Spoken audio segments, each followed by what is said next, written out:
अपना नाम बताइए, आप कहाँ से? मेरा नाम धर्म सिंह है, गांव गोइया से हूँ। अच्छा।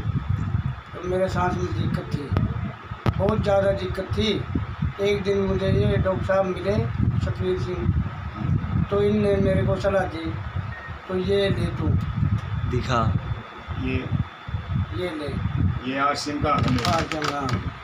तो ये लेने की स्कीम बताई, तो मैंने लेना शुरू कर दिया।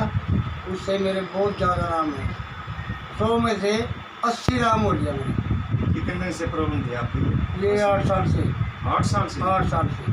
और आप अब आराम है आपको? अब आराम है, ये लेने से मैं बिल्कुल फुल आ रहा हूँ। बिल्कुल सही? हाँ बिल्कुल सही है।